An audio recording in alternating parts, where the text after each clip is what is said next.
Hi there. I've been thinking.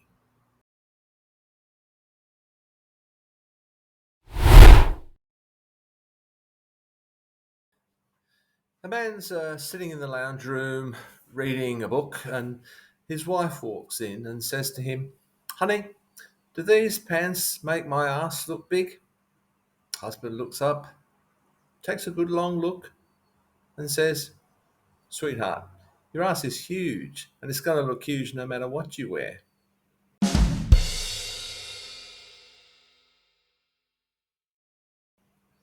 When is it appropriate to lie, if ever?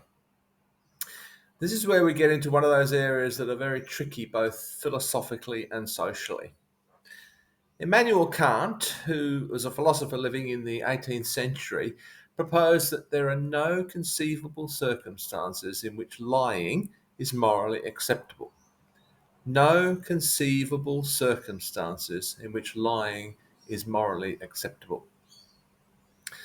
Philosophically, though, truth is not as easy to define as it might seem.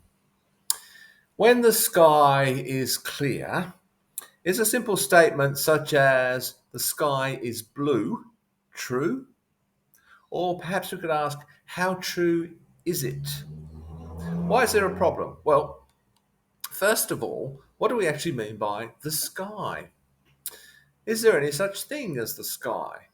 Because, well, I hate to break it to you, but there's not a nice big blue dome overhanging us. The sky is as much an artificial construct as the equator, perhaps more so, because at least you can look precisely at where the equator is on a map, whereas it's impossible to say where the sky begins and ends.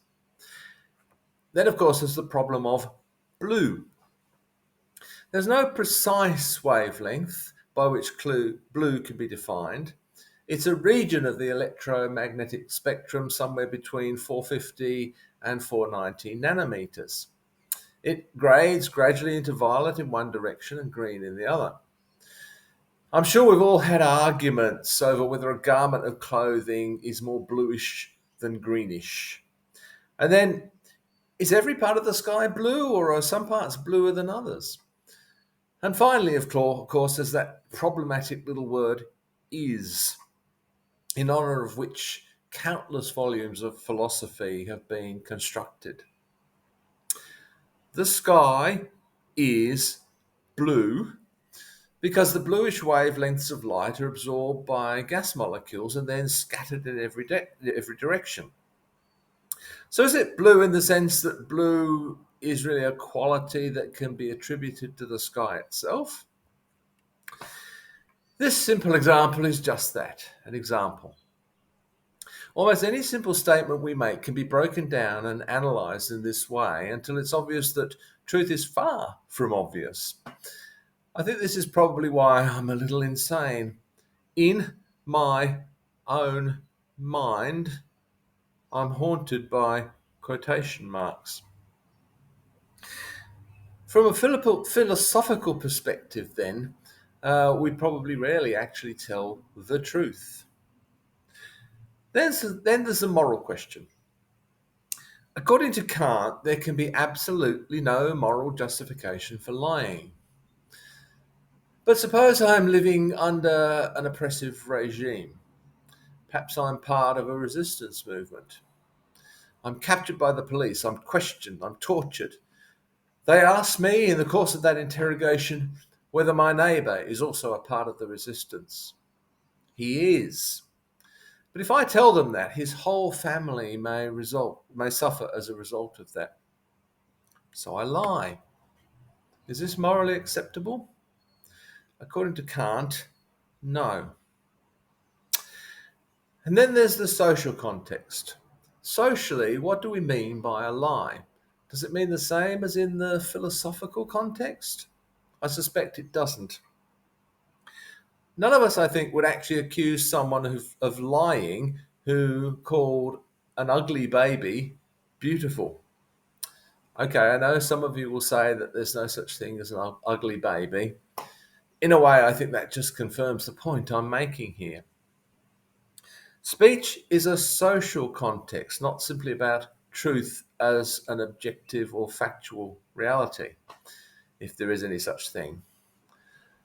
Speech is also, and perhaps primarily, about communication, which is why we can say something like, "I'm feeling blue today." This is certainly not true in a literal sense, but we're prepared to concede that it may be true in another, less clearly defined sense. Indeed, no one, except perhaps the speaker, is in any position to challenge the veracity of such a statement. Then there are also statements that we characterize as little white lies. "Sweetheart, your ass could never look big in anything." From an evolutionary perspective, this may be an excellent example of survival of the fittest, because only males who exhibit this capacity to lie whitely survive to produce offspring. And when someone asks you, "How are you?" and you reply, "I'm fine, just fine," when in fact you may be anything but fine, would anyone actually accuse you of lying? In this case, the function of speech is neither to convey truth nor to communicate.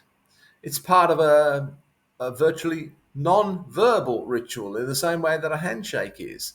The words are no longer really words, just conventional sounds. So there we are. I'm sure it's all perfectly clear to you now.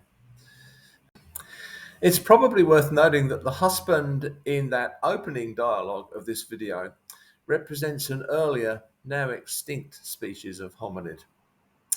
That's worth thinking about.